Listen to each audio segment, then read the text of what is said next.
The portal is a living thinking community. Becoming a member of the portal gives you access to 4 live events every month, but more importantly, an opportunity to learn how to think with others, to learn with online creators and para-academics, and to develop your own capacity as a philosopher. Becoming a member of the portal also gives you access to the history of our recordings, as well as discount access on past and future courses.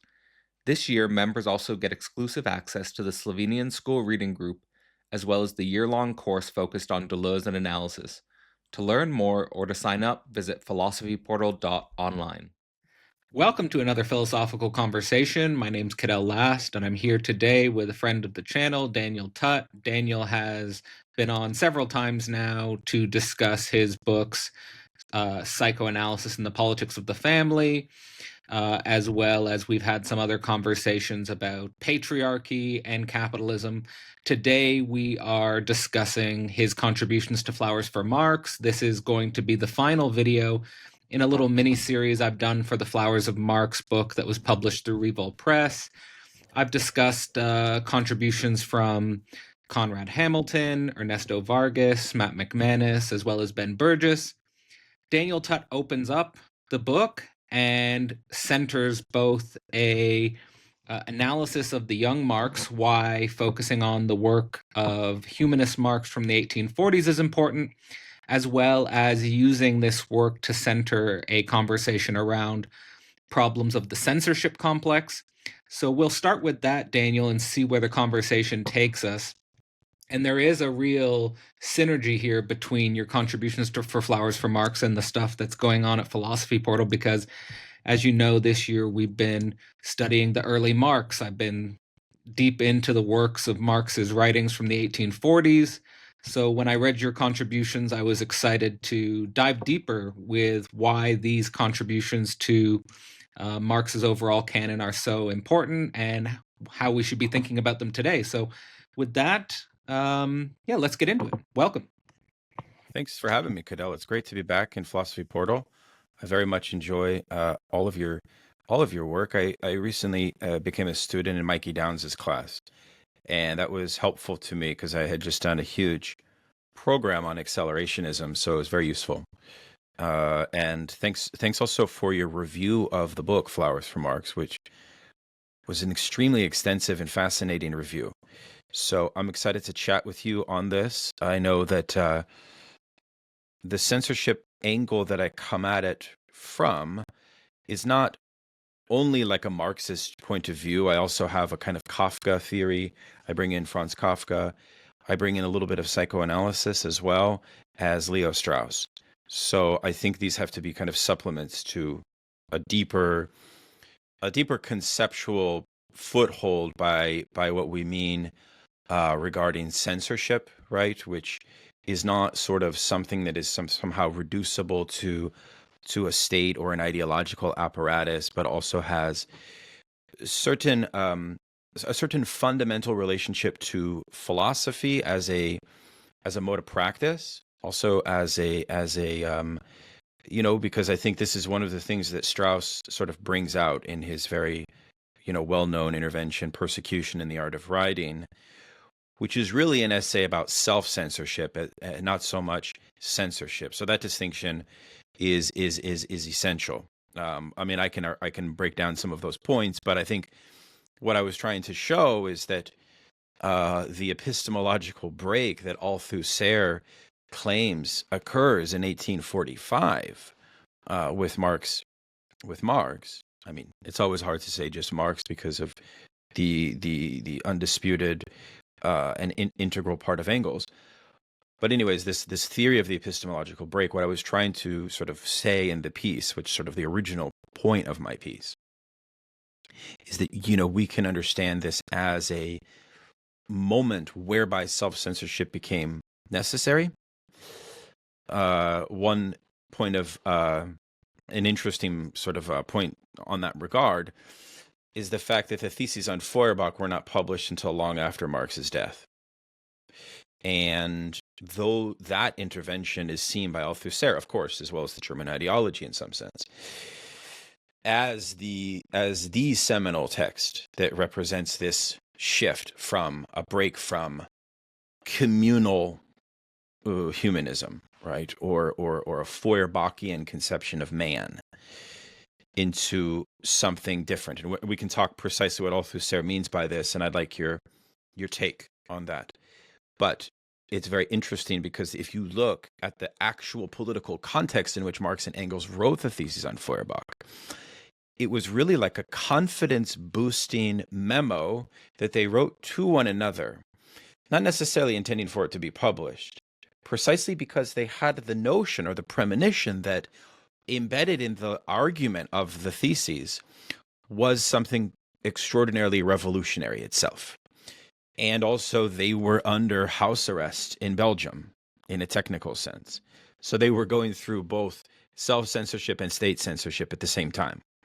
So that is an interesting aside. And I mean, I think more generally, of course, the piece was trying to give comrades on the left today a new way to make legible today's forms of censorship, which, of course, I think we often struggle to pinpoint. We struggle to verify whether the censorship complex is something that can be transcended. This is one of Strauss's pessimistic points in his essay, The Persecution and the Art of Writing, which would be that he writes it at the height of the Cold War. And one of his points is really that we should, as philosophers, fess up to the reality that the censorship complexes we face in the modern period, really are kind of lightweight in comparison to what, say, Maimonides, he uses the case of Maimonides, right, where you have a fundamental underground sort of form of religious expression that's the only way that you could sort of encode your writing, is through the development of a very particular strategy that Strauss identifies in Maimonides' work, but he also identifies it in Avicenna. So this context of religious persecution and the censorship of the religious persecution becomes something that he almost wants to not necessarily make into some kind of trans-historical argument or something like that, that we're always succumb to something like that. But there's certain degrees of censorship, right? And I really think that Kafka gives us the best sort of theoretical basis by which we can understand modern censorship, bureaucratic censorship. But so does Marx. And I think the technically first published essay by Marx is, of course, an essay against Prussian censorship. And I try to show that if you read this essay, what it really is philosophically is a rebuttal of Kant's position regarding the necessity of censorship, right? Which is articulated in his famous piece, What is Enlightenment? Because in that context, when Kant publishes this intervention, what Kant says is that we need a benevolent despot to lay down a kind of elementary form of censorship, which we would basically adhere to. But what matters is the benevolence of it. So it's a quasi-embrace of a type of liberal monarchical détente. I call it a détente that Kant falls into here, which, of course, Marx sees as, because, of course, the sort of backstory is that there was a highly progressive despot who emerges around the time Frederick I forget exactly who, but this gives Kant a certain optimism regarding a kind of idea that philosophers or intellectuals could have a kind of complicity with a benevolent. And this becomes the basis for public reason to flourish. Marx experiences a form of censorship which is so brutal that the Rheinische Zeitung completely shuts down his journalistic liberal press. And in essence, what you have is a sort of the beginning of an argument of a critique of the state. So the sort of the experience that Marx receives from the liberal intelligentsia is very interesting, because the first thing that he notes is that it's not so much a censorship that is emerging from, the monarch wishes to do a sort of thought control from on high. No, in fact, censorship becomes an acephalic, like a headless phenomenon that opens up what you might call a kind of field of power, a field that's horizontal, in which you have these mini rivalries and control dynamics happen amongst the intelligentsia themselves. The intelligentsia is meant to police themselves. That's the censorship complex. It's the same dynamic that Kafka identifies in both in the trial, but is very important parable before the law, which I think is probably one of the most important parables on censorship. Right? I don't know if you're familiar with it. Orson Welles made a film about it. It's an extremely illustrative and very important argument about the vacuum of power that bureaucracy brings about, right? And so Marx is of the view that what I interpret here, that this is extremely damaging to the cause of socialism, and that it becomes a kind of ideological crisis, whereby, and you're very familiar, saying you're reading the early Marx, you'll remember the argument that Marx implicitly makes about the deprivation of experience in the public sphere. Even though he's not using that concept, that would be something developed later, one can read an implicit idea that the worker has a kind of exclusion from bourgeois public sphere that's constitutive. And Marx is interested, I think, in trying to develop a new form of kind of proletarian reason to break from all of that. One of the provocations of my essay, of course, is sort of what would that mean today? In a time in which the Democratic Party, for example, and bourgeois institutions writ large have so fundamentally seemed to seize the possible militancy of socialism, right? Or sort of this idea of the kind of paternalistic, there's a paternalistic dynamic, which censorship becomes a fundamental part of that control apparatus. And so I developed the idea of a counterpublic, of a kind of like socialistic counterpublic, which I see Marx advocating for in the so-called epistemological break. So what I tried to do in the essay is argue that Althusser and Lukács in History and Class Consciousness are actually, if you think about it, I don't know how familiar you are with Lukács' History and Class Consciousness, but they are both thinking the emergence of something very novel at this precise moment, even though, of course, Lukács is not giving the consequences of his intervention is not as he would reject the idea of epistemological break. But what Lukács is identifying is the necessity for the cultivation of what he calls the standpoint of the proletariat. The standpoint of the proletariat. And this is not to be understood as some kind of Marxist identity politics. It's a total distortion. Even though standpoint theory has been adopted by academia, it's totally separate from that. What it has to do with is the affirmation that's embedded in the Marxist tradition more generally, and even in pre-Marxist socialist traditions as well, which is the necessity for independent organization of the working class, right? And so if bourgeois reason and kind of public deliberation, etc., is so overwrought with problems of censorship, we have a question of the freedom of thought and the stagnation of the freedom of thought that occurs there. I think what Marx is trying to think, right? And this is why another thing that's happening around 1845 that Althusser does not mention is that Marx and Engels break from something called the Communist League. And I get into this. This is very important. They break from the Communist League. Why? Well, in part because of the Communist League's theory of revolution itself.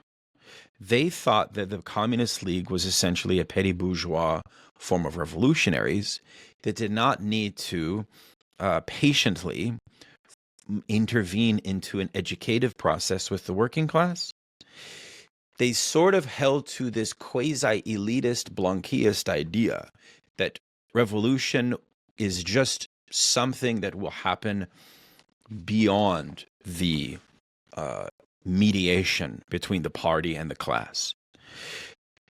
Yeah, so this is significant, which would be, and I try to use that as one of my points of argument, that this is further proof of the need for a kind of subtracted proletarian standpoint in socialism, in Marxist socialism.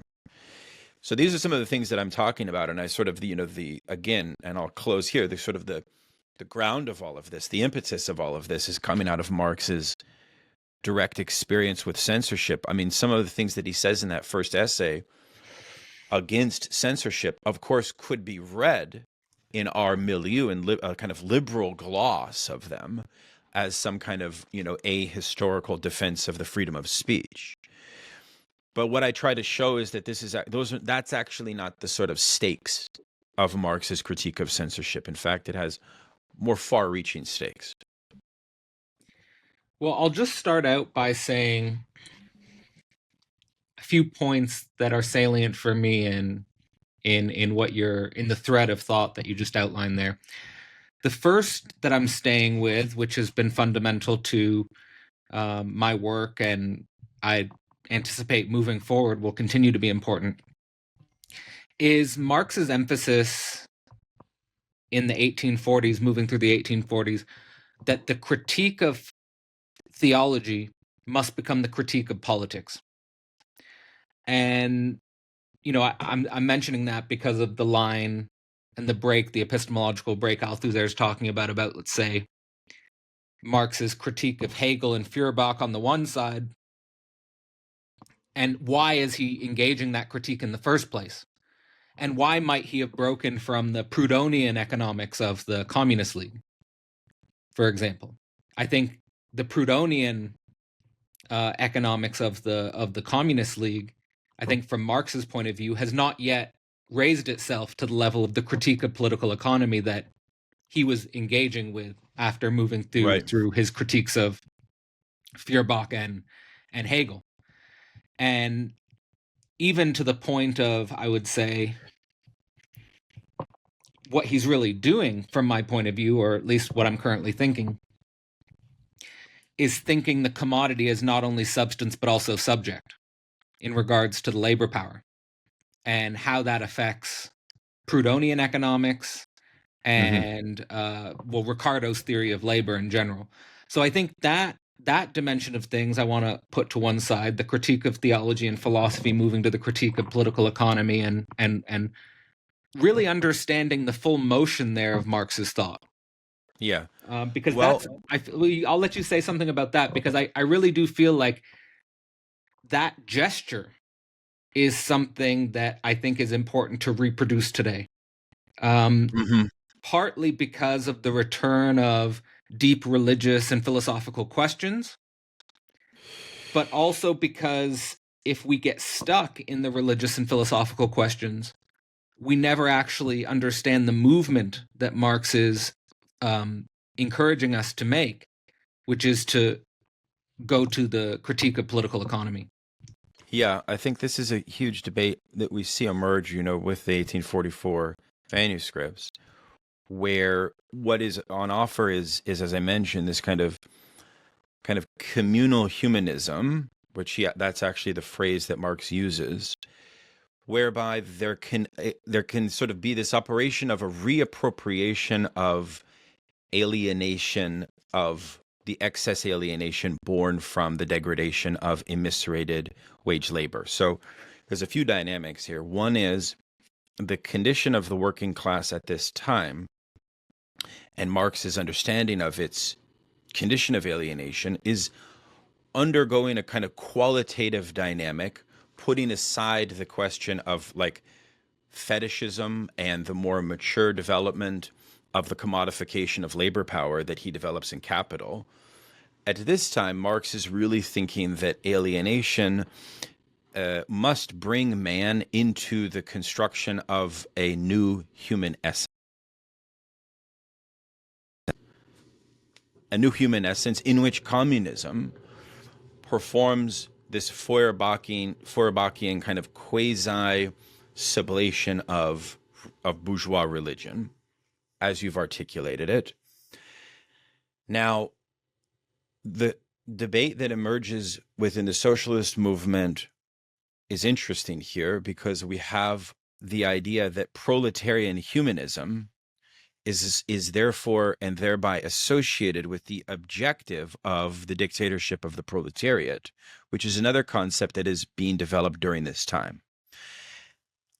Throughout, the decades and decades of the socialist struggle beyond Marx's death, all the way up even to the 20th century, it's very important to understand that proletarian humanism emerges as a kind of dualism to personal freedom, whereby proletarian humanism is thought, and this is kind of Althusser's reading, right, is thought as a kind of class dictatorship that has the downside of eliminating entirely what elements of bourgeois individual freedom could be incorporated into socialism itself. So it thereby squanders personal freedom. That's one line of argument. And the other dynamic here is that proletarian humanism produces a type of cult of personality, a cult of personality which reproduces the same potential of mystical, charismatic leadership that religious movements reproduce. Althusser associates Stalinism with that form of cult of personality humanism, okay? And this is where he gets the impetus that 1845, Marx had discovered a fundamental break with this form of proletarian humanism and develops theoretical anti-humanism. The basis and the strategy behind theoretical anti-humanism is to focus the class struggle on the economic sphere. The danger that Althusser sees from humanism, from this kind of enchantment with Feuerbach's ideas of the restoration of humanity and communal communism, is that ultimately what it reproduces is something that's not capable of truly addressing economic realities in a total sense or in a thorough sense. And so you have this maxim that Althusser tries to claim, that all forms of humanism will become, or sort of have a telos that's bound up with bourgeois ideology. And within that, Hegel emerges as the philosopher par excellence that exemplifies this same dynamic. So it's not only Feuerbach, it's all forms of Hegelian dialectics as well. And what I find interesting here is that you get a Marxism, right, which cannot think leadership, refuses representation, emphasizes difference, claims that it is no longer thinking dictatorship of the proletariat vis-a-vis a kind of class communalism, but rather in a rigorous scientific, economic, in the last instance, focus, right? And the question that I have from that is, well, have we sapped Marxism as a proletarian socialist project have we kind of taken the core anchoring points that make the socialist project actually function well and be successful as a political movement? Have we kind of removed those? Most especially, actually, the question of leadership. Because anti-humanism, again, I think this is very important to restate, was very much a response to this question of the cult of personality of socialist movements, which is something that we're absolutely still dealing with today.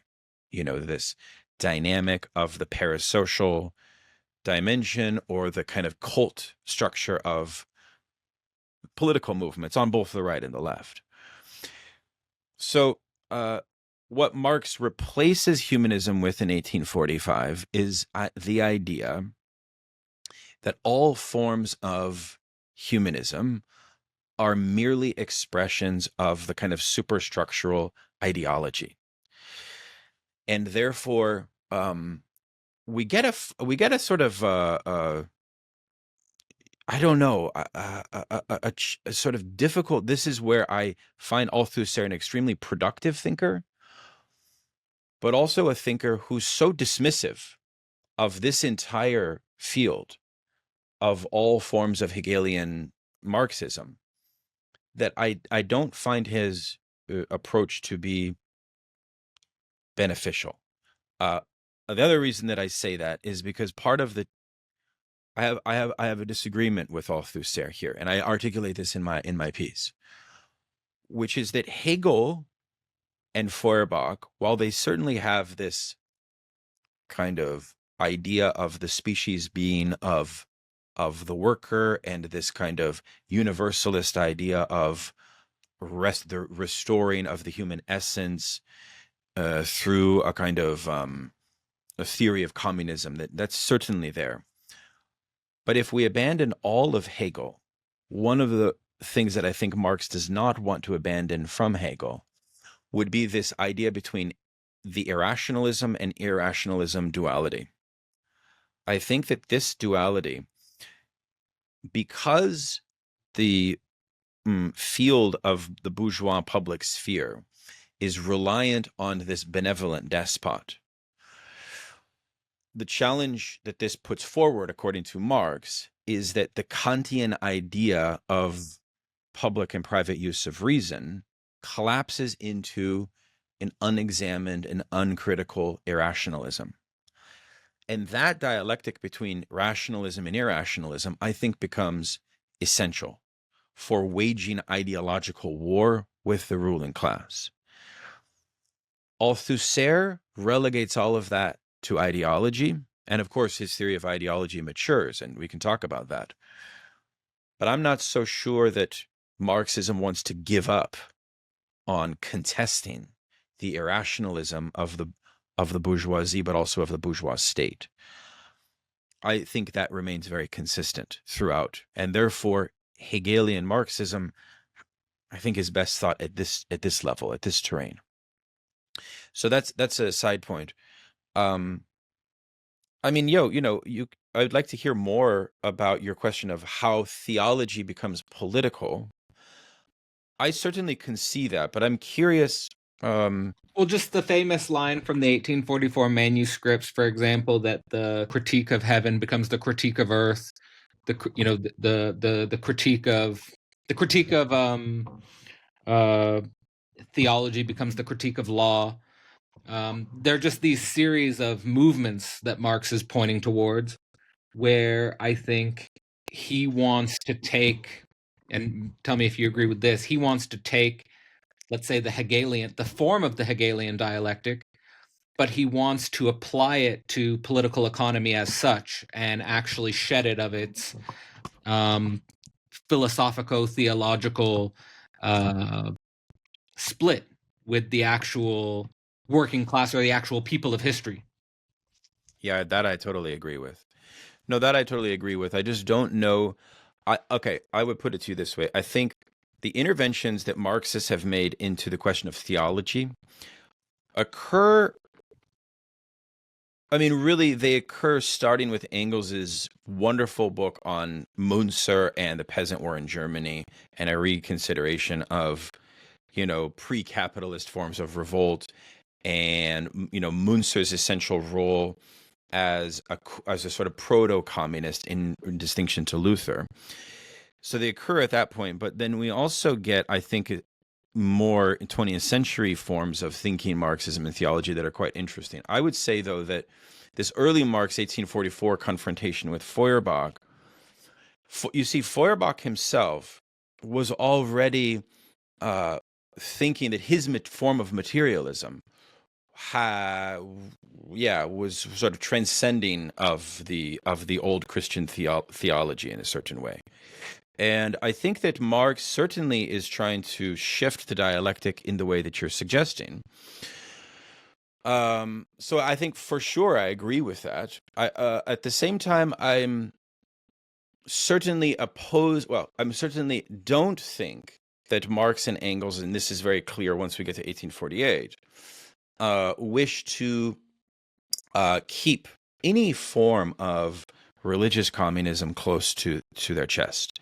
This is why the critique of the true socialists and of the religious communists like Moses Hess is waged so strongly in Communist Manifesto. So I think that's one dimension. But I mean, it's interesting to ask sort of how censorship and religion play into this picture, because I think at this stage in time, censorship is not driven by the church. The function and the sort of logic of exchange of censorship is more about the maintenance of the ideological superstructure that would justify the persistence of the status quo and thereby of the division of labor. Right? So censorship is about the maintenance of the existing division of labor. That's why in today's contemporary cancel culture, studies have shown that cancel culture 90% of the time is punching down, right? It's never punching up because that's not its intention. Censorship is never intending to truly contest the division of labor. And I would say that Marx's break with Communist League and this discovery of the proletariat confronts Marx and Engels with the hard fact, the hard kernel, that a revolution in the division of labor itself becomes the central task, or the central sort of one of the sort of main nodes of socialist activity, right? So I would just insist upon that point. And again, I would also insist that there's something like a kind of through line to what Marx discovers in, I think the phrase censorship complex, I think is something that he puts forward. He doesn't elaborate it, but I try to elaborate it in his early essay on the Prussian censorship complex. That's not the title of it, but it's like an offhanded remark that he makes. It's very interesting, to think about it as a complex, as this kind of interlinked sort of set of procedures and tendencies and so on. Like you were emphasizing about the horizontality of it and the way in which it kind of takes on a life of its own, not just like having a single central figure instituting some sort of censorship from up on high, but that it becomes distributed form of censorship among the intelligentsia themselves. Is that what you're pointing towards? Yeah, and I'm pointing to that, but I'm also pointing to the idea that the intelligentsia themselves have a kind of forgetting procedure that takes place whereby they forget their own rationale, and this is tied into the irrationalism of it. It's a sort of empty repetition, right? It's a kind of a senseless intervention, right?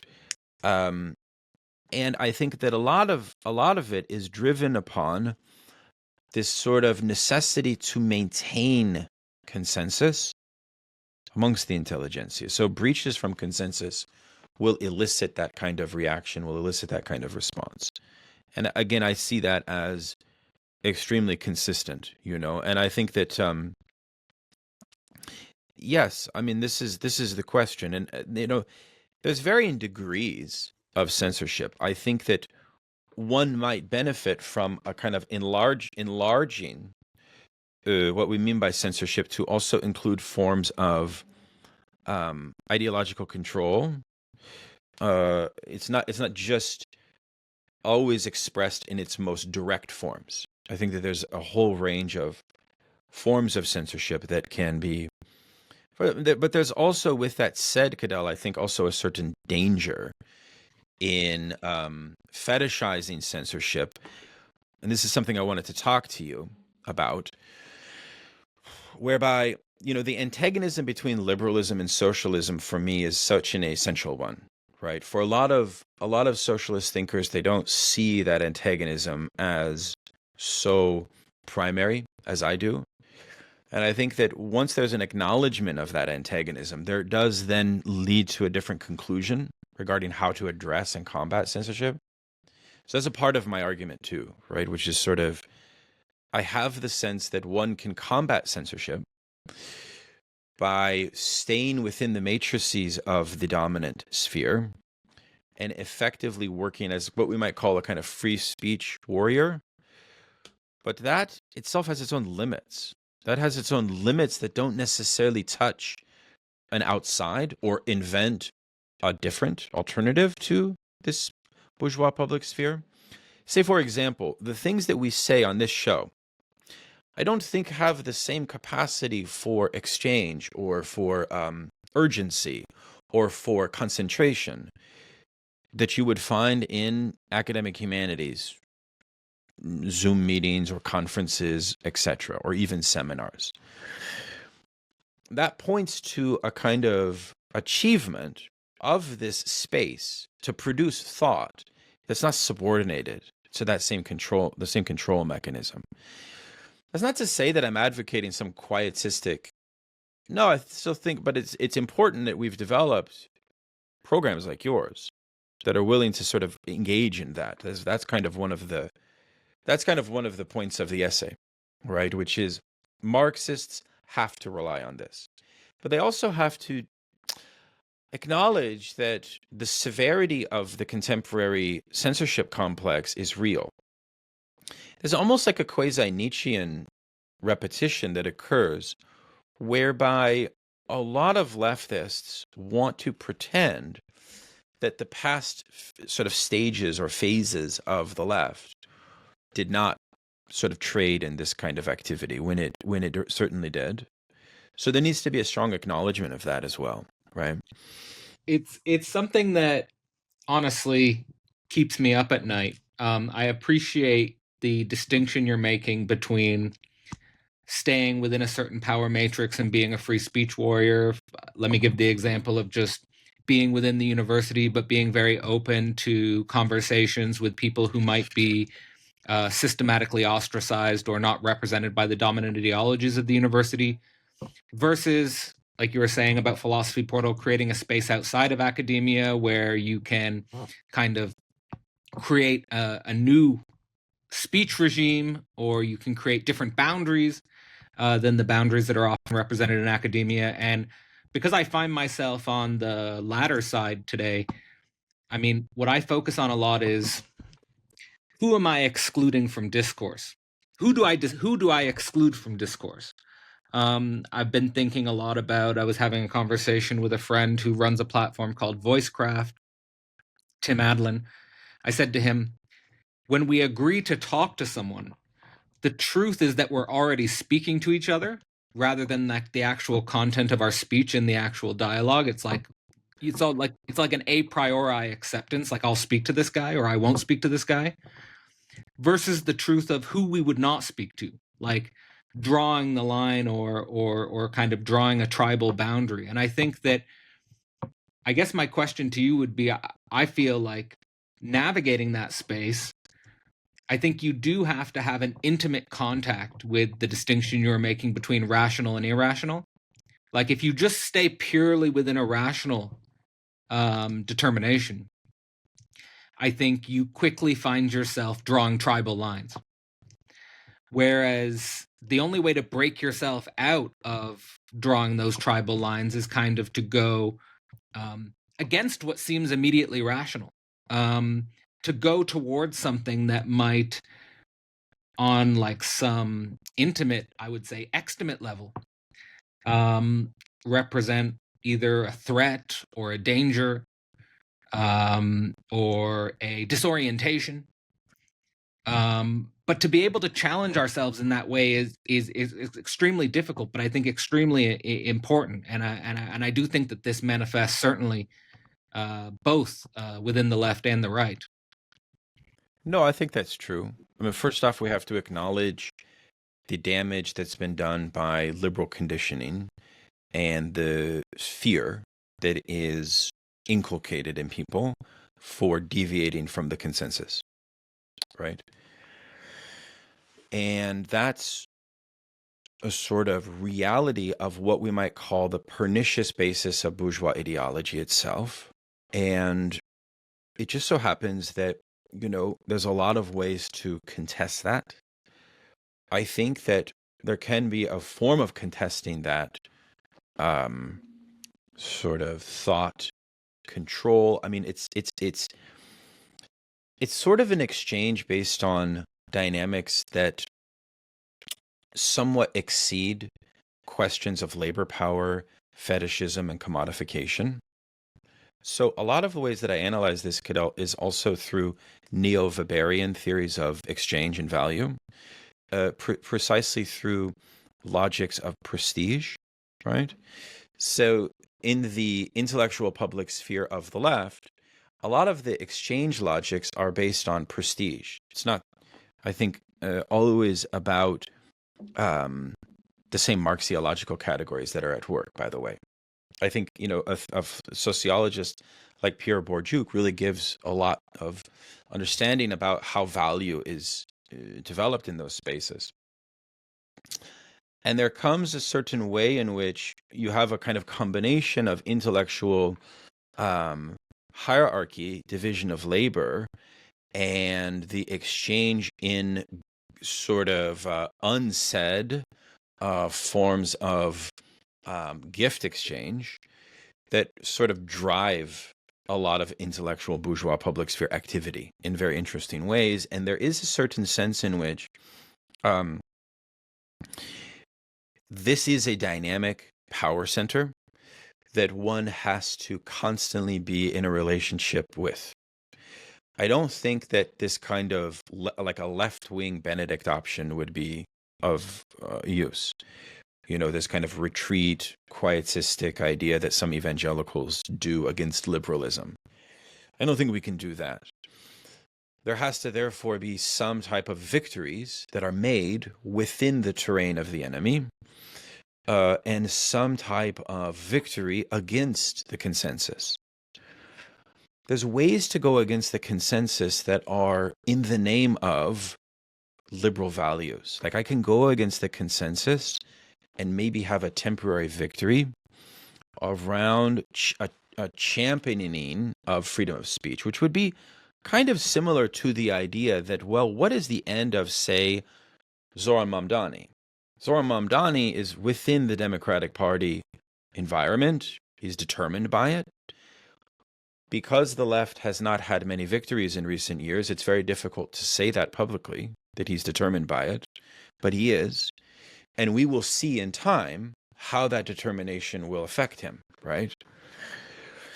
So there's a certain way in which, yes, we have to be both in that arena, but also there emerges the kind of a question of virtue as well. And here it would be interesting to ask, because I would say, one of the downsides of Althusser's epistemological break, and where I would be, and I think in past programs I said I'm something like a Marxist humanist.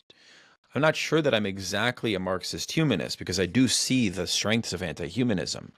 But one area where I think this becomes very important, apropos humanism, is the question of virtues in relationship to this power play that we're articulating here. Specifically the virtue of courage, right? Because bourgeois ideology, keep in mind, Marx's main idea of bourgeois ideology is, of course, the logic of fetishism.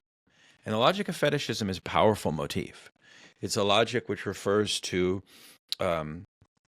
covering over, kind of like, moss growing on the thing, kind of obscuring the thing. But I would argue that the effects of that fetishistic logic also affect us at the level of our own conditioning, and therefore to counter it, I think produces something like proletarian virtue.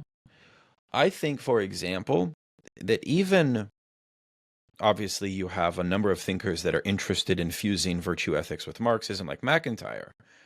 But even like liberal thinkers like Foucault developed this idea of parrhesia, of courageous speech in his late work, which I think you can kind of read in a certain way as extremely interesting, So again, I'm interested in courageous speech that's not kind of caught within serving a logic that would be ultimately about improving the liberal public sphere. I'm much more interested in puncturing the liberal public sphere in ways that might have some influence. while having my home base in something other than it.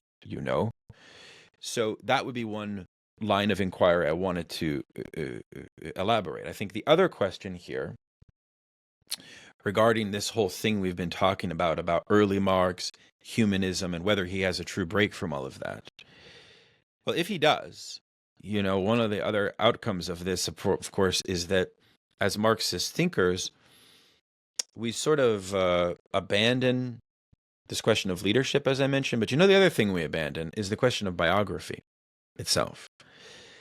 And I'm not really prepared to do that, because I do think that we have a very interesting kind of rationalist empiricism in Marxist thought, Marxist philosophy, that would necessitate that would like carve out a space of thinking human experience that's not reducible to a pure empiricism or reducible to a pure utilitarianism. Because I do think that the mature Marx, say in contradistinction to 1844 Marx, is so interesting because the mature Marx solves the elephant in the room. And the elephant in the room is human suffering, because the condition of the proletariat is in some sense beastly. That's where humanism emerges for the early Marx. The proletariat's reduced to an animal. He says the proletariat's an animal. And animals are not allowed in as rational beings in Kant's public sphere. Right? So in a way, what Marx is interested in is a kind of alternative public sphere in which the experience of animality can constitute its own reason. Obviously, I think historically, you have the development of welfare state capitalism, which brings the condition of the worker out of immiseration. So I'm not an immiseration theorist, although I'm not of the view that the category of suffering is eliminated in the mature Marx as he develops his theory of commodity fetishism, which many Marxists do think that. So as you gather, I kind of want to tether to both kind of the rational kernel of the early Marx, where we can talk about human biography and the overcoming of human suffering without centering those, which is something that I think liberals do center those things, often in ways which are far too uncritical or halfway. They halfway center them in a certain way. Because in a way that also brings us to this question of religion itself and the meaning of what Marx says by religion as an opium, right? Or the meaning of what Marx says about the role of philosophy for the proletariat itself. If revolution can only be successful by the proletariat becoming philosophers, there's also a certain ambitious argument that Marx makes here, that this beastly, and of course many Marxists like Lukács will take this very far, and I'm very drawn to it, which is that yes, the proletarian project is not only to create some alternative public sphere for reason. No, the proletarian project is to concoct a kind of rival intellectual cadre that can actually produce intellectual alternatives to bourgeoisie, which of course many would argue is exactly the basis of the success of the Bolsheviks. The Bolsheviks succeeded because they created a proletarian counterpublic through their journals. That's another big thing here. I argue in the essay, Marx, this whole Marxist idea, and it's a stereotype that people have of Marxists, which is every Marxist cell just wants to say, we're going to create the journal that's going to spark class consciousness and create the revolution. Well, where did that idea come from? It came from Marx's alienation from censorship as a journalist. It came from that. It came from the intensity of that experience, drawing him into this idea that there needs to be a kind of subtracted focus here. That you can't just sort of so easily intermesh with these existing bourgeois publications, etc.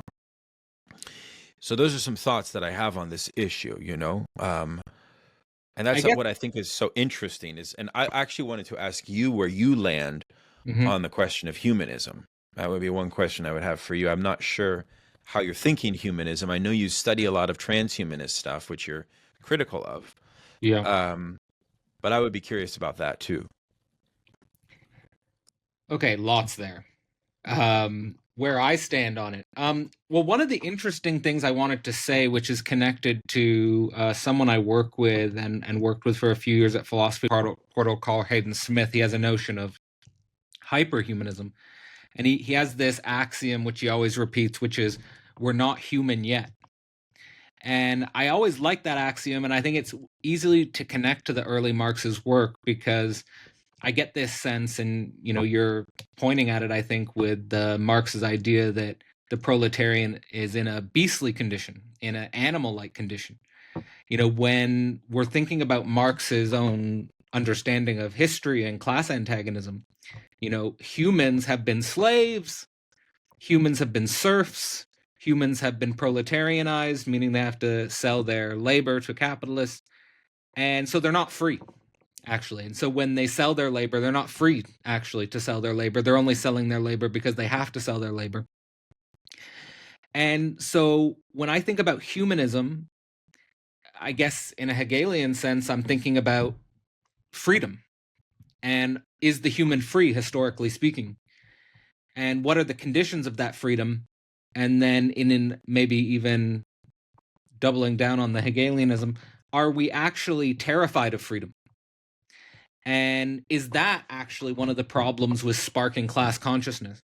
That's one of the other things that I'm really fascinated by is whether or not, or to what degree is class consciousness on an international global level possible? Um, and is it so difficult to spark quote unquote class consciousness because we actually fear man himself? We fear our own brothers and sisters. We fear our species being. We fear what freedom would mean. Like, if it's true that humanity has always been in basically slavery of different forms, whether it's tied to our body, whether it's tied to the land, whether it's tied to our time, what would it mean actually to live in a quote unquote humanist world? I'll say two other things quickly. There's narratives of transhumanism, which is trying to overcome the human condition itself. I think that's one way. Perhaps that's one way we could fetishize the fear of the human by pretending we can overcome it and become a machine. The post-human is another way I think we can avoid this question, in the sense that we start to imagine, and this is very in philosophy today, there's many threads of post-humanism where we try to imagine, for example, a world without thought itself, like a world where humans are no longer there. And I suppose the prefix which I have taken the most interest in, which I think is inspired by Lacan and it's in Zizek's work, is the notion of the inhuman.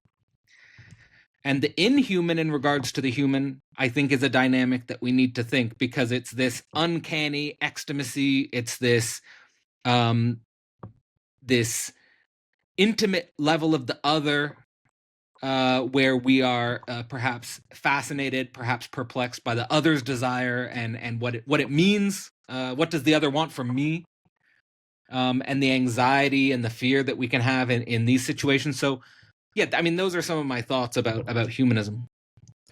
No, that's really good. I feel like this psychoanalytic idea of the death drive embedded as the sort of locus of human, of what makes us human, all too human, is something which we get. There's a certain need, I think, philosophically, to generate a genealogy of this idea of the inhuman.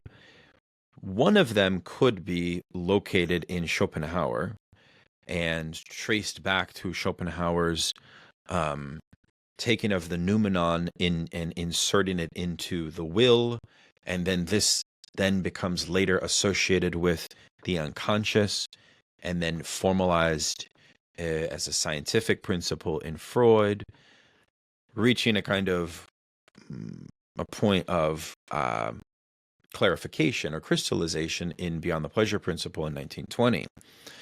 And the proposal here is in a certain way that, human freedom is something, I suppose, that psychoanalysis points to as a horizon where you can think it as this sort of aggressive point of excess, of a drive which prevents the homeostatic or the harmonious community. So therefore, the early Marx and his flirtations with the Hegelian theology and materialism of Feuerbach is in error because it misses this embedded aggressive drive. And then, of course, there's the beautiful point that Karatani brings out, which is that, well, actually, it was Kant who discovered it through the concept of what Kant called unsocial sociability, which is a concept that he situates not in some conception of the mind or the body, but in nature. It's sort of a theory of human nature as such. And he then Kant thinks unsocial sociability as the engine of history, whereby shifts, and Karatani actually tries to supplant or sort of superimpose a whole theory of historical periodization according to this logic of death drive. So that is very powerful, and I think that I'm a partisan, or I'm in agreement with this logic, I suppose. You see, because the logic here is a kind of criticism of utopia. It's a criticism of the direction of socialistic practice, right? Whereby because you see, one of the things that always, I think, interests us more so than, and here I'm going to sound as if I'm putting capital in the back seat and putting the political Marx in the front seat. But perhaps that's precisely what I think is needed in a certain way. Because I think behind all of this is a question regarding the strategy of how we bring about the new society. Now, in that regard, I do think Kant qualifies as something like the first philosopher socialist in his conception of what's called associationism, where he's sort of trying to think a sort of communal mode of togetherness, which would be an alternative to the degradations of merchant capital that he found in his time. And, then Karatani says, yes, Marx takes this conception, but applies it to a global sort of conception that is founded upon a revolution at an international level, which is capable of setting its sights on the tripartite unity between capital, nation, and state. And this unity necessitates an international revolutionary agenda that does not necessarily throw us into fragmented associations, as Kant argued. Because, you could kind of say that Kant's politics lead to his ethics, and therefore the ethics of the categorical imperative, treat everyone as an ends, never as a means.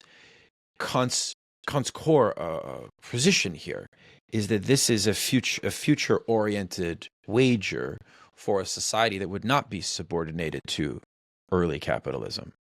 It's not something that we can. It's kind of like Freud's psychoanalysis only really works legibly in the clinic. It's not a general theory of society. Karatani says the same thing about Kant's ethics. Kant's ethics is socialistic. Kant's ethics is meant for a society that's not governed by commodity fetishism. Don't know if you're familiar with Karatani, but I really like that argument. But moreover, I've read Karatani. Moreover, what the Inhuman gives is the idea that communal belonging will have to, and here's an interesting thing I would want your take on, we'll have to derive a solution to the inbuilt aggressiveness of man, which is based on a logic of repetition. And therefore, the communist revolution does not abolish this condition at all. And this goes to the Todd McGowan argument about alienation, that some forms of Marxism have not gotten right. So I certainly agree that Marx is on the road to discovering this idea, but he doesn't have it in the early period when he's working on Feuerbach. No, in the early period, he's thinking harmonious revolution. Yeah, exactly. Now, I think the psychoanalytic point, right, is that any revolutionary practice that would be for ideologically telling the proletariat that our revolution will bring about a new harmony actually produces its opposite. I like that idea. Not its opposite because of that, but it creates a kind of dissatisfaction. That becomes a real question. And you are right, I think, to raise this dimension regarding what you might call the problem in Marxism over the cultivation of demands, or the development of collective demands. Yes. That, I think, is an essential point. And that's a huge focus of my forthcoming book, and something that we could talk about in great detail. Because when we see in Russia with Lenin that it's like an end to the war, a promise of land, and a promise of bread. Bread was the demand that united the industrial proletariat and the peasantry. So, in a way, we can always learn from these movements, but we always have to have a recognition that their demands have a fundamental elementary status compared to the complexity of what we face today. So that, I think, is essential to recognize that. Yeah. There's two things I want to run by you. The first about the inhuman and what you were saying about Kant's unsocial sociability as the engine of history. I was recently listening to a conversation with Nick Land on a podcast with a man named Benjamin Boyce. And he was talking about, right now, Nick Land's interested in this notion from Calvinism called total depravity. Okay. And this idea, he says, lovely.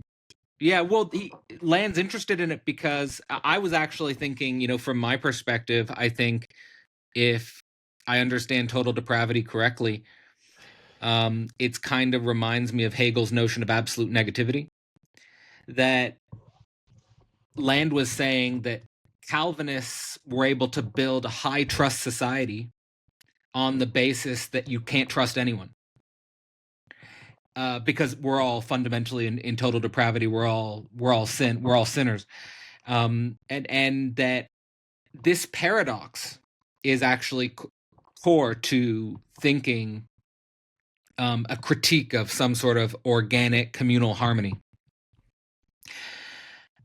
So on the one side, I just want to emphasize this dimension of whether it's total depravity or absolute negativity or some death drive at the core of the human being, that has to be recognized as kind of the core anthropological or sociological dimension of the human being, that we can't just simply overcome that.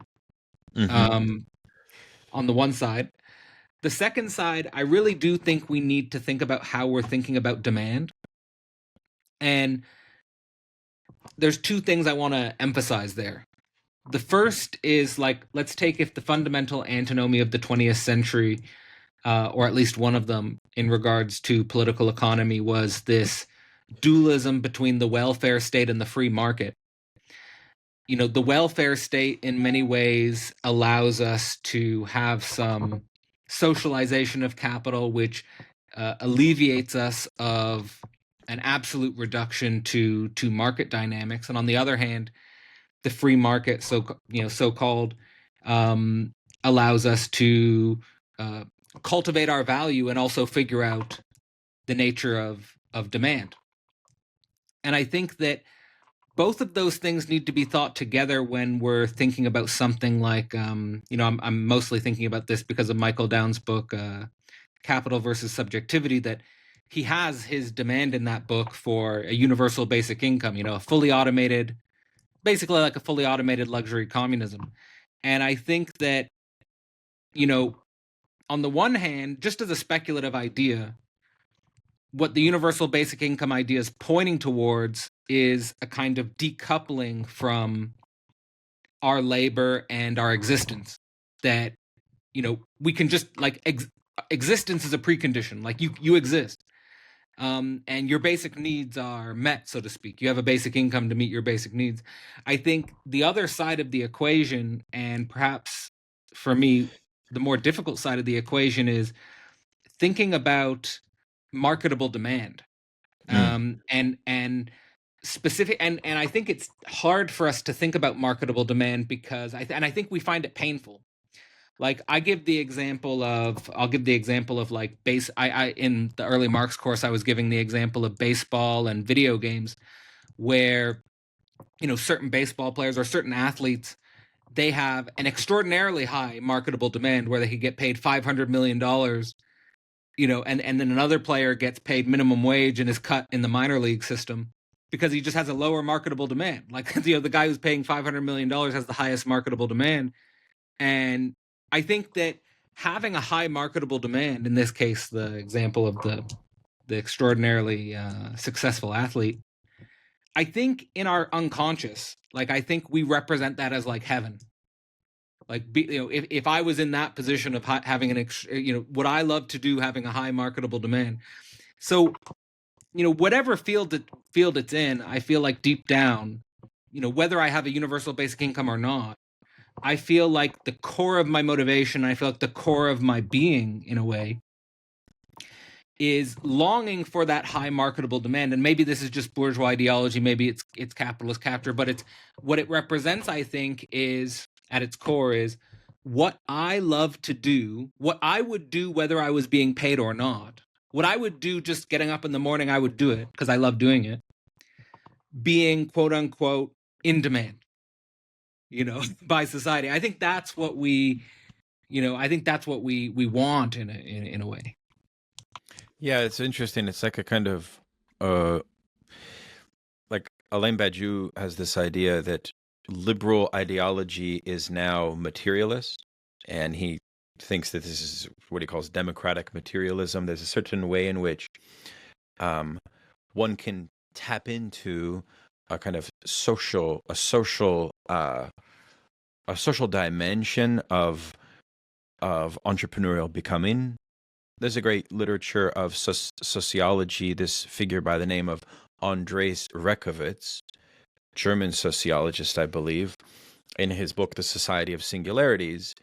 And he argues that one of the new lines of division of the contemporary class struggle that's producing, this is not a Marxist line of interpretation, but it's an interesting one, that's producing a division between winners and losers, which is psychically something that we have a tendency to make hyperbolic or to exaggerate, and then which fills the so-called losers with feelings of interior inferiority, right? But it's based upon these logics of bourgeois prestige and the way in which there's a kind of arbitrary process of value, of the imposition of value. And so those are psychic pressures that we can't deny, because I do think that in a certain way the Marxist theory of the proletariat has a tendency to miss out on that precise sphere of value exchange that you're articulating, and we would be foolish to not interrogate that. Yes, because ideologically, this is at the core of where you get also, I think, supplemental ideas of speaking now of Protestantism, of the return of something like the idea of predestination, right? So what would be interesting to ask is whether total depravity ultimately serves making more efficacious predestination. Because predestination really could be translated as having God's favor, having God's grace, being in a state of grace. And market determinations on grace, right, is what you're also talking about. That's really precisely what this is about. And I just have the view that there has to be a sense in which Marxists don't flee from the reality that the market does have a certain rationality. Yeah. I don't want to pretend that I think Marx would agree with that. He Marx would, talks of about course, in the German Marx, ideology, in his critique of Proudhon, he says the cornerstone of economic value is marketable value. right. Yes, exactly. Yes, exactly. So I think that socialists, maybe what we could say is, to connect my prior point regarding the need for the construction of a proletarian counterpublic, an intellectual counterpublic, marketable value, right, would have to drive a way in which we construct that by having a foot in marketable value, meaning that we associate with class traders who have marketable value. But perhaps when they are inducted into this sphere, their marketable value may appear differently, right? They may appear differently. The solidarity of the working class will bring class traders who have performed marketable value, but perhaps the task is to bring them into a different space and to see where that goes. I mean, that's one of the things when you interact with people who are famous or who have had success like this. Yeah. One gets the sense from their testimony regarding their success that there is a certain profound contingency to it. I mean, yes, Yeah, there's also also that it's not the thing you think it is. Like oh right. Oh right. like Jim Carrey was great on this. Like he said, I wish everyone had the same amount of fame that I achieved, or the same amount of success in acting that I achieved, so you could see it's not the thing actually. Or rather, like Sir Isaac Newton wanted to be known as an alchemist, right? Not Yeah, as a scientist, joke's on right? you. You know, history Right, will have the joke on us all, I think. right. No, Sir Isaac Newton spent a lot more like Yeah. qualitative time on alchemy than Yeah, on yeah, his that's yeah, weird. Yeah, by far. yeah. Um, But I so think your point about, you know, those who have quote unquote performed a certain marketable value, like I feel like we shouldn't. I really appreciate what you're saying there, is that Marxists shouldn't flee from this dimension, this psychic, this psychic dimension. I think that there's an enormous struggle that you find there, and which I've right. in many ways sacrificed myself to. But then the question is, once you've quote unquote explored or investigated or empirically demonstrated a certain marketable value, the question is then what you do with that, Well, and let whether us you can also short circuit that. yes, there's that dimension, right? Right, which would be again a kind of following along the motif of a class trader, but also the recognition that one is not a monad within the sphere of that process of marketized value. In other words, there's always associated with it the kind of structural conditions of a highly corrupt system. This kind of goes back to the question, I think, of the construction of virtues. So we have the idea of censorship needing courage, but we also have the sense of marketized value needing to combat corruption, which is endemic, which is sunk, right? Which is, I mean, there's two different ways to think about corruption that interests me, right? So say like Doge, you knew that Doge was going to fail. I knew it from a mile away. Why? Because the presupposition of Doge was that they're hiding money. The bureaucrats are hiding money. No, God, no. That's not the issue at all. If anything, these are like the A students that get it put in these positions, and their books are tighter than anything you could ever imagine. There's not a systemic corruption like that. I think what the Marxist view of capital would have to pinpoint would be where the corruption actually emerges within processes of marketization. That unto itself, the market actually produces a form of corruption, a form of narcissism, a form of egoism.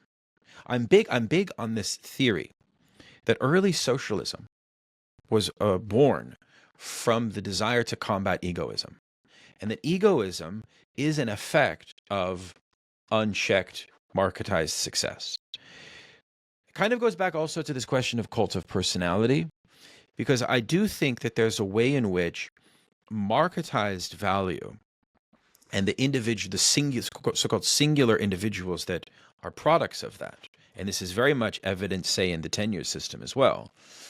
I mean, why is it that the tenure system has proven, in my estimation, to have no correlation to courageous speech?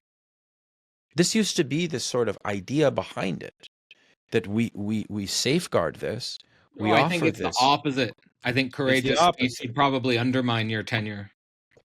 Oh, it's the complete opposite. Yeah.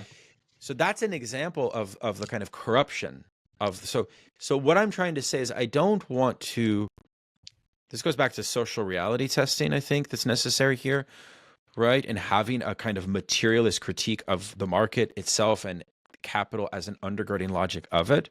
Because when you have that, I think you're capable of rationally pinpointing the way that the egotistical, narcissistic dimension of having marketized singular value can be self-undermining, right? Yeah. And it is, right? So there's that dimension. I think the other thing I'll say, and this is very important, within the sphere of socialist counterpublic podcasts and philosophy podcasts, I think it's extremely important to create ways for creators to not, I'll put it this way, to kind of push away from the imposition of rivalry and competition onto that sphere.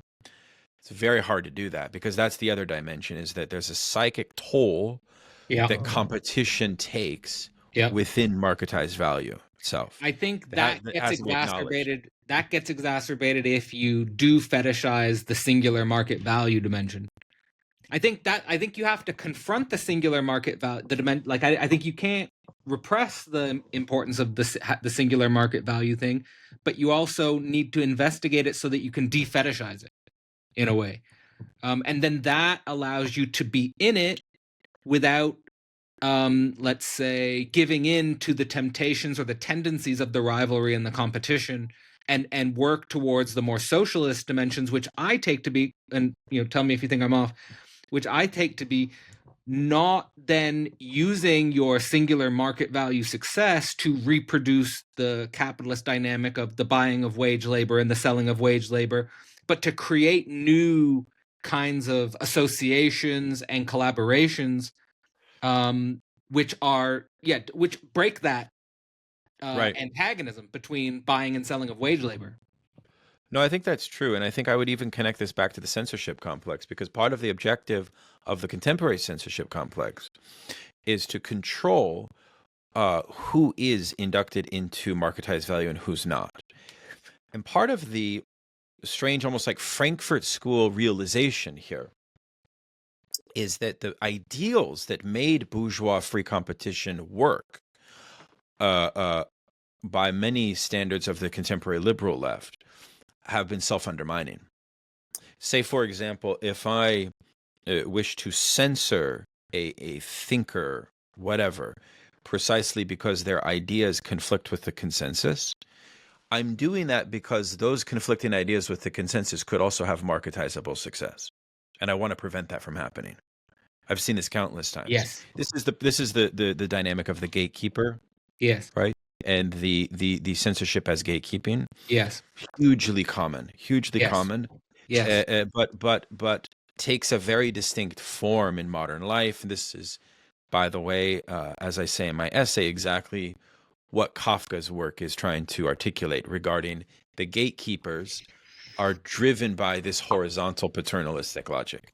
All they know is do not allow anyone to deviate from the consensus. That's all that they want. They don't question the logic of the consensus. That's actually why one of the interesting things that's happening right now in the wake of the Charlie Kirk assassination within MAGA is that there is a questioning regarding the big other. I wouldn't say there's a full interrogation of Well, what you're saying applies to the dynamics between Shapiro and Fuentes, the Daily Wire, and the counter MAGA movement. Like everything you're saying, it just maps on quite identically. Yeah, they are discovering that in the wake of Epstein files, in the wake of Kirk assassination, and so on, that there's an inconsistency in the big other, and that Trump Yes. was holding together Yes. something which allowed. What did it allow? It allowed for what I would call, Cadell, a kind of fictitious confrontation between right and left, so called. Yes. And bourgeois ideology needs that fiction. And now here Yes. becomes an issue, right? Like, Tony of One Dime was on my show, and we did a whole thing on a French thinker named Jean-Claude Michéa. And he's an anti-liberal Marxist, and his position is that Marx and Engels did not give a shit about the left, quote unquote. Meaning that when you try to reaffirm the Hmm. fantasy of the right and the left as a Yeah. kind of central contradiction, Yeah. you're actually undermining the cause of socialism and the workers' movement, because that's exactly what bourgeois ideology wants you to do. I think that I took this as Catrone's central argument in the socialist unity piece, like that, like beyond left and right, it's like capitalist politics and socialist politics. Like, and Right. his starting point is we should just accept that right now we're capitalist politicians, and we should be, like, specifically our networks should be thinking through what does it mean to be capitalist politicians. I would connect that to the psychological marketable value thing and the rivalry, the competition, and the gatekeeping. And what would a socialist politics look like in terms of forwarding a counterpublic? And I would connect that to your piece and the importance, and are we in some sense, is that what that's a question I've said before on our podcast. What are we? What are we doing? Are we already the seed form of the counterpublic, which is needed? Because when I study the contemporary political discourse, I would say that the central signifier, which is totally obfuscated and shrouded in all sorts of misrecognition, is socialism. Like the way Mm. socialism functions in our collective discourse is absolutely to avoid real conversations about what socialism would look like. And then specifically, I would center the antinomy of national and international socialism. And how do you put first things first so that you get second things? Like, if we avoid the nation, do then we miss international socialism? Or, if we think that we can purely operate on the level of the nation, do we completely blind ourselves to international dynamics? So I think that's just the absolute center of what I'm reading in the current political discourse right now. No, I think that's true. I also think, though, at the same time, even though I'm highly critical of the left, there has to be a way of dislodging and the construction of class traders such that that sort of solidarity building project cannot be fully founded off of critique or philosophy. So there does have to be a way in which there is an entry into Yeah. these institutions in a way that puts a different foot forward. I would like to That's think why that I was these, saying yeah. that was my point about, and this is like what I take from the 1840s Marx, is like you start with a critique of either theology or philosophy, but you necessarily, through that critique, move to a critique of political economy. So, but I do think both are necessary. Like it's the immediacy and the mediation. So, like, I feel like if you just jump straight to a critique of political economy without moving through a critique of theology and philosophy, then I think you miss something. But on the other hand, if you just stay in theology or philosophy and you miss the critique of political economy, I think you're equally duped. So I guess that's why that's been the thread of my thought this year. Yeah, that's really good. Yeah. I suppose, like, in a way, perhaps the left has two, in a perfunctory way, like, if the right cannot face that the big other is inconsistent and this creates a hysteria internal to them and fracturing, which is what we're seeing now with Mega, it seems to me that the left may be disavowing or sort of presupposing that, we have no need for authority, no need for the big other, and so on. But there's a disavowal in which Yes. there still remains a reliance nonetheless. So here, this is the tension, and like this is what I've been tracking is like the difference between the Millerian school of Lacanian psychoanalysis and the Zizekian is like the difference between whether or not society, or we could even say leftist politics, is perverted or psychotic. Like, is it a Right. disavowal or is it a foreclosure? Right. And the Malarians are on the side of everyone Psychosis. is mad, Yes, psychosis. Yeah. yes, yes. Yep. I'm even Yep. like we're even having a session with Alfie Bown at Everyday Analysis next week, and he's certainly on the side of everyone's psychotic.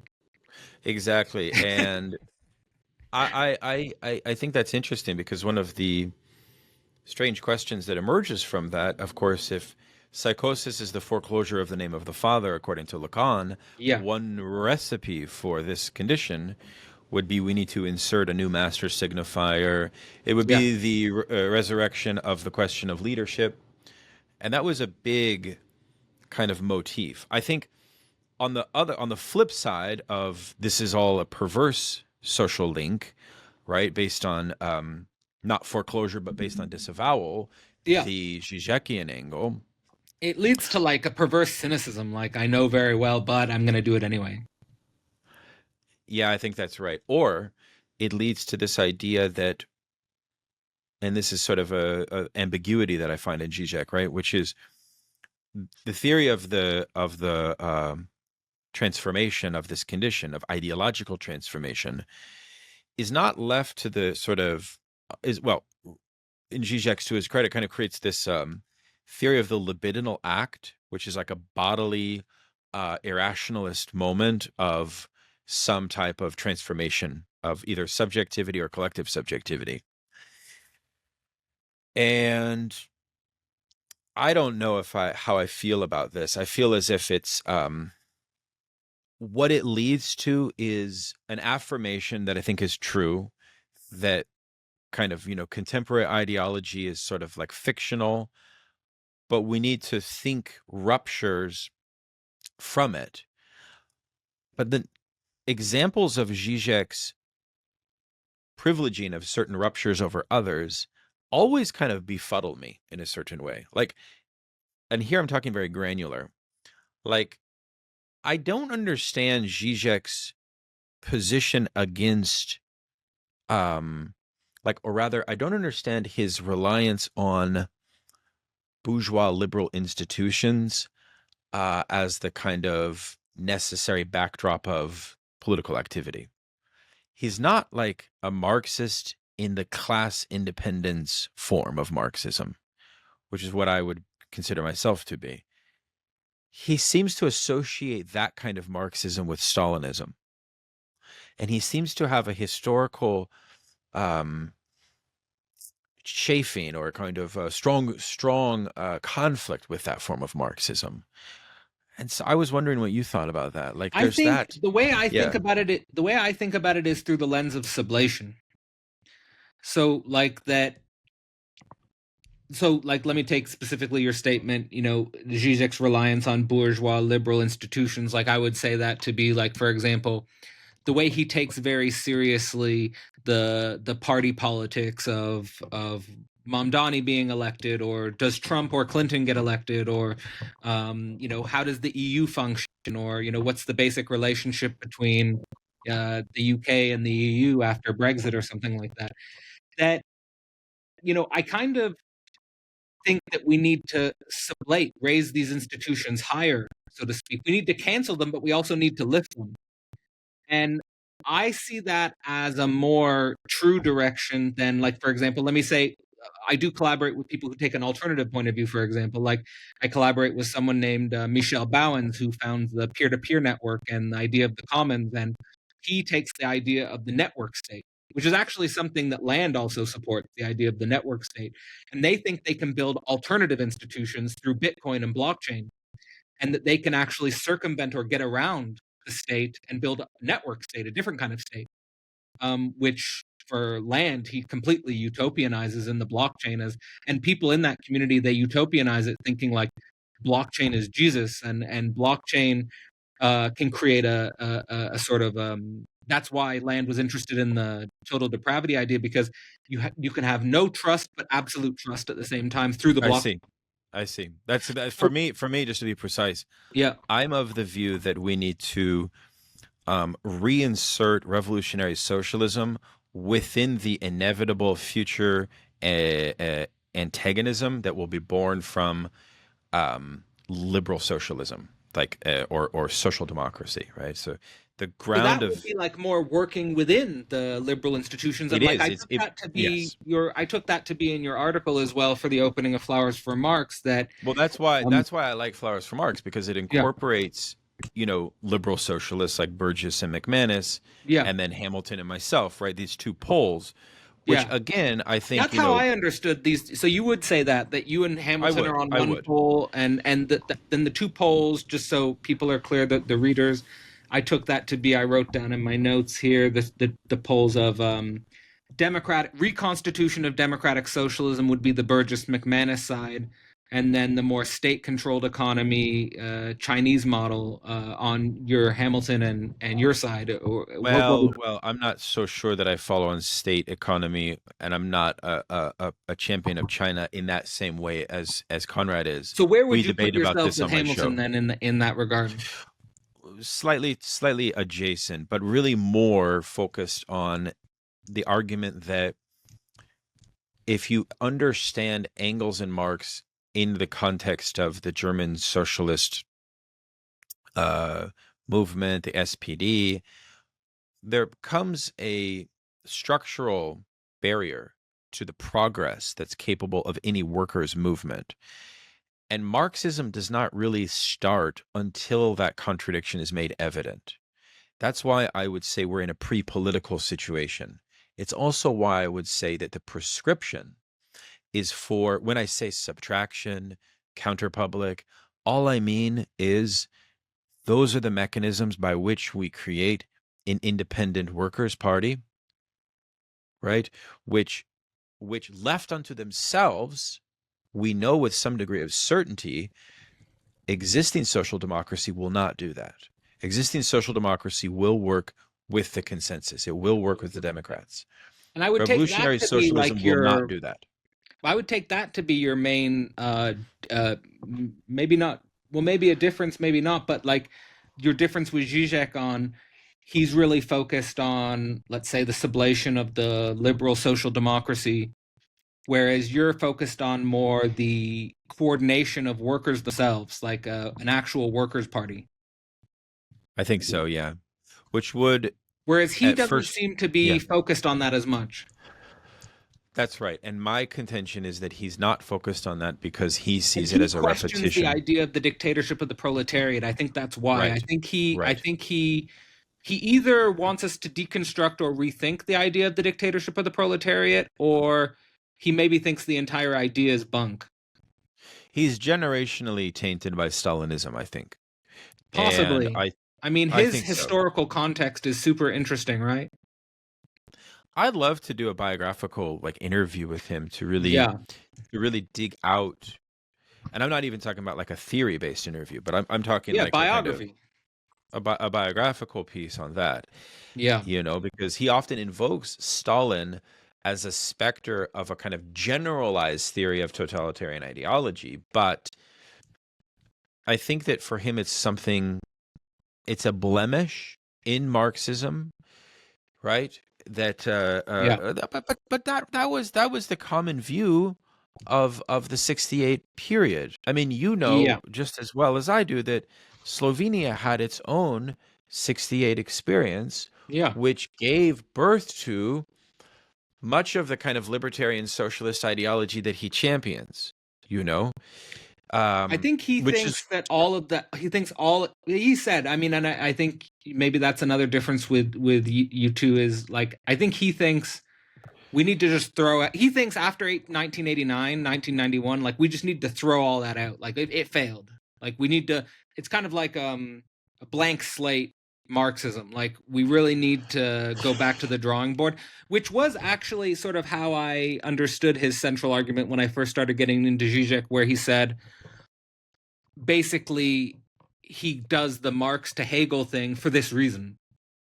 I think so. Yeah, because he goes back to like presuppositionless philosophy. Let's start from ground zero again. Yeah, totally.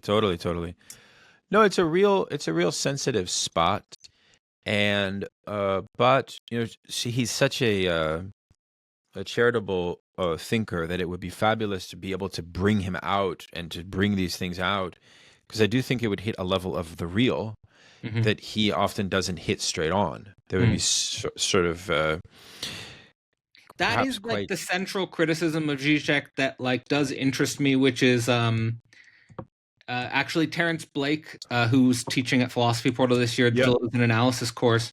He said his analysis of my work is that there's something in the Slovenian school which is conceptually rigorous but leaves out human essence, like his own human essence, like his own personal, like substance also subject, like where are you as a subject, right? Which Blake, sort of, he said this is more present in the way I've done things, but I think it's an interesting question. Like one time I met him in Ljubljana, and I think he was just saying this kind of offhand, but he said like everything is the concept. In regards to and I guess like that's, I mean, I guess he's taking that straight out of the third section of Hegel's logic, where the concept is the subjective logic. Right. No, but that's all of this, very Elliot Rosenstock as well, who's in the portal, and he writes a blog called Hyperpsychology. He has this, and he's also a therapist, psychotherapist. Yeah. And he says, Zizek would just like us to, put away all the inner bullshit of our own subjective essence and more just talk about like world historical politics. No, there's something tension to think through.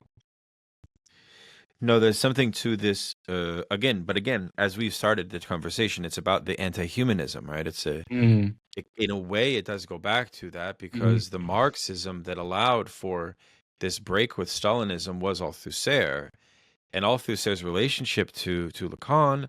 All of these things are very essential, although I'm reminded of this seminal point that Dolar makes regarding why he abandons Althusser.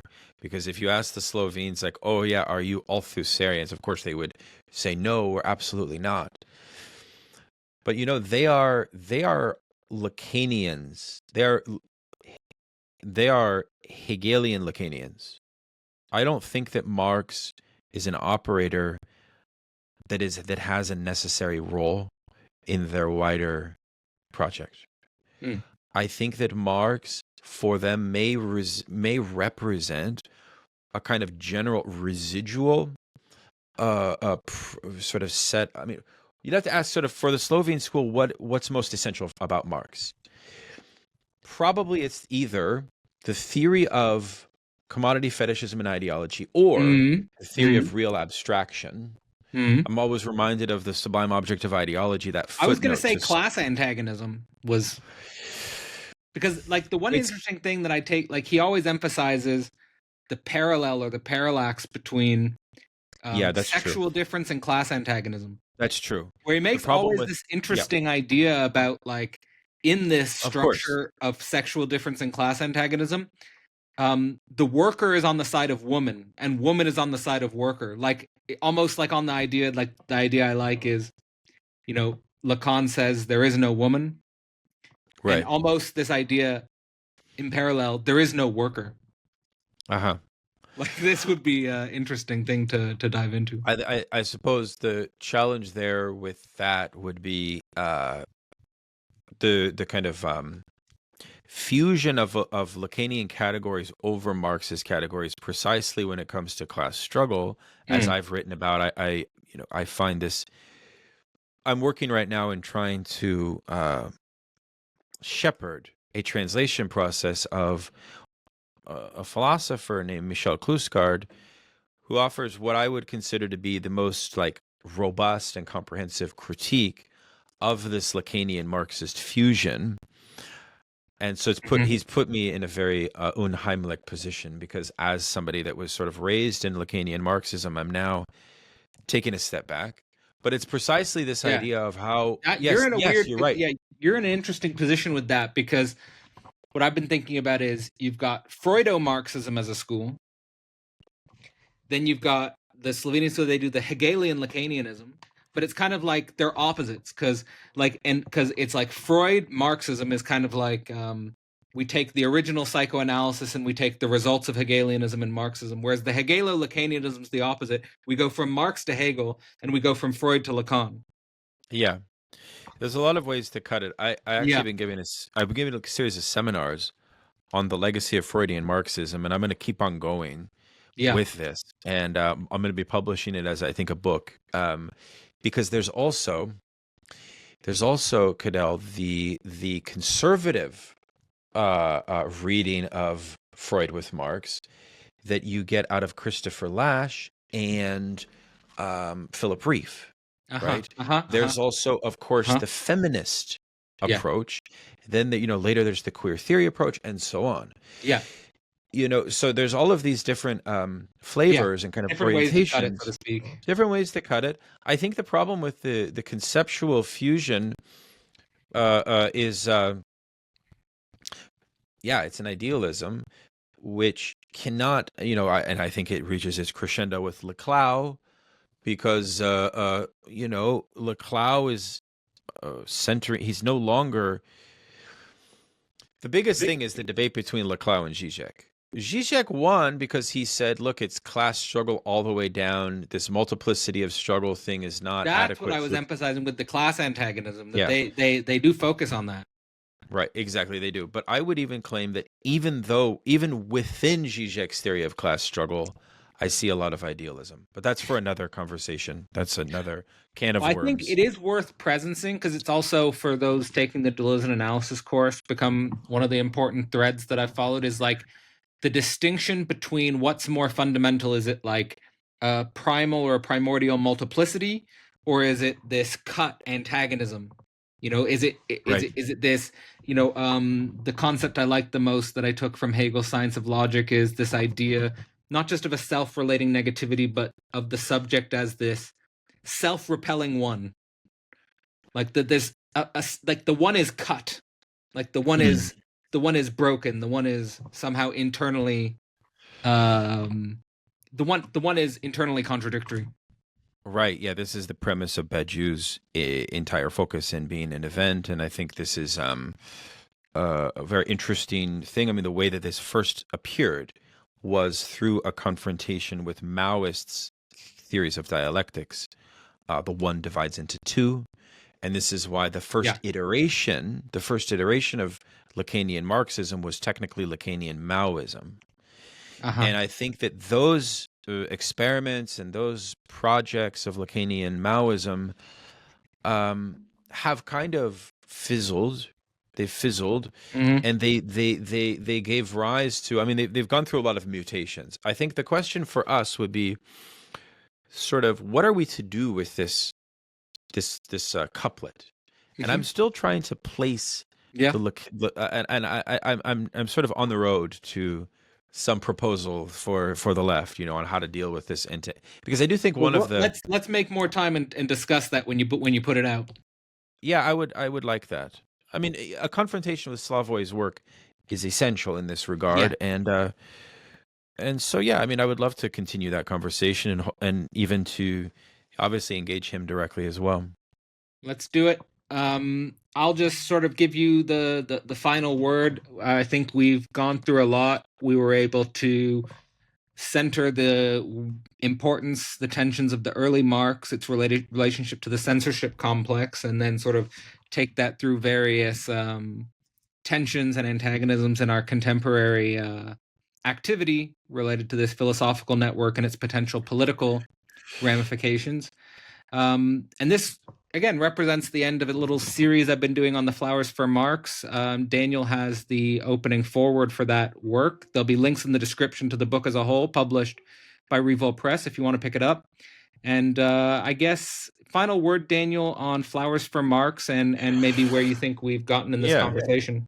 Well, I How? guess my final word would be that, there's something emancipatory about the inhuman that we articulate. I think that's one of the most important motifs we Yeah, hit yeah, on. yeah.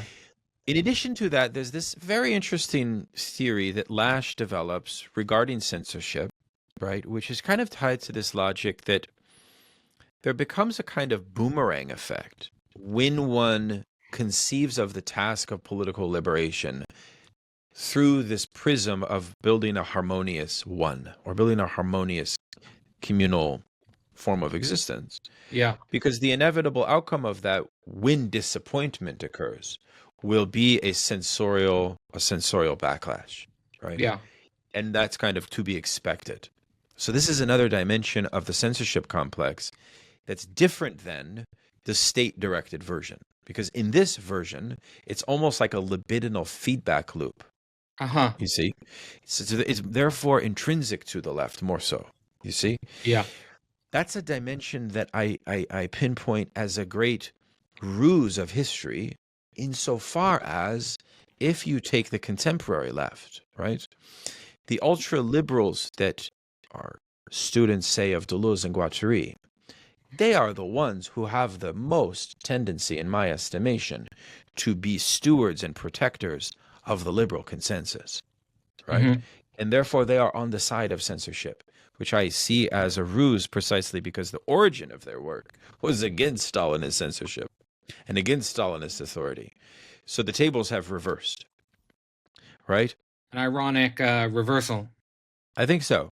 And, I've dealt with these people firsthand. And I think one of the points of clarity that's emerged in that reversal is the fact that the core of Deleuze and Guattarian thought very much tends to be a libertarian thought, precisely because it's so Makes critical of sense. any form of organization, any form of party, and so on. Yeah. So that's one thing I didn't mention that I wanted to say. And I think other than that, you know, I think that, when comrades are attacked, whether that be online or through their publications and so on, I think another thing that should be strategized would be how, you see, one of the things that I think is happening on the left right now is a desire for reconsolidation. And there's a lot of talk that, Donald Trump killed what we call wokeism, which we don't need to get into the definitions of that, whether we agree with something like wokeism or not. Of course, I do think that it's more precise to say that the Democratic Party needs to shepherd its foot soldiers, and those foot soldiers will be censorial towards the Marxist socialist left. We can guarantee that. It's very difficult in an atomized society to think solidarity with people who are persecuted in that way, because the way the power wants you to be functioning is kind of atomized node of singular value creation. And therefore, there's no rationale for having solidarity with somebody who's persecuted in that context. So that's something for us to think about, what it would look like to forge solidarity on that basis. Mm. Very That helpful for becomes. me, by the way, your unpacking of the relationship of marketized value and some of the contradictions of that we both have to go into it, but we also shouldn't fetishize it. And we don't want to certainly find ourselves in a situation where we think heaven is becoming some atomized node of singular value creation. Mm-hmm. Yeah, for sure. For sure. And I think, but also a healthy recognition both of its corrupting spirit, its Yeah. egoistic spirit, Yeah. and the need for a kind of retreat from that egoism, and also the opening invitation to people that have been successful in that domain Yeah. into spaces, right, where they can learn about socialistic alternatives to that, perhaps, right? So I guess those are my main points. Yeah, I mean, I'm very happy that you found Flowers for Marx to be a worthy project. I'm actually publishing a book with Revolt Press. Oh, cool. Yes, I really like them. They're great editors. Mike and Bram are super good editors. Very Absolutely. much. They take a lot of time, attention to their craft. Yeah, that's why I decided to work with them, you know? So it will lessen the potential for self-censorship. Because that's the other thing is that I want people listening to get the sense that, you know, the Straussian view on self-censorship is interesting insofar as self-censorship does not mean for him uh, a way of not necessarily staying true to your interior, the interior thrust of your agenda or your project. Self-censorship can also appear in an emancipatory valence. And he gives a lot of examples of philosophers historically that have actually done that. Say, for example, Spinoza as well. In the Political Theological Treatise, for example, is a good example of that. Or even of Kant himself. Sometimes it can go, because, you know, the argument that Lucerto makes about Kant, right? Which is that, this is actually a negative example, but he says that Kant was forced to self-censor, but what the consequence of that was that we lost the implicit solidarity that his political reflections had with Jacobinism. So Kantianism sought to, and they were successful, in dissociating Kant with the Jacobin tradition. But Kant's core idea of universalism was always in line with it. And he brings the receipts to prove it, you know, about Kant's solidarity with Robespierre and things like this, right? So, I mean, those are some interesting dynamics, right? That it's a kind of attention filled. And perhaps just having an awareness of that as a writer is helpful itself, you know? It has been for me. Daniel, always a pleasure to talk to you. Always a pleasure to have you on the channel. You're welcome back anytime. So with that, I will sign off. This has been the Flowers for Marx series. This podcast with Daniel Tut focusing on the censorship complex in early Marx, and we're out. The Portal is a living, thinking community. Becoming a member of the Portal gives you access to 4 live events every month, but more importantly, an opportunity to learn how to think with others, to learn with online creators and para-academics, and to develop your own capacity as a philosopher. Becoming a member of the Portal also gives you access to the history of our recordings, as well as discount access on past and future courses. This year, members also get exclusive access to the Slovenian School Reading Group, as well as the year-long course focused on Deleuze and analysis. To learn more or to sign up, visit philosophyportal.online.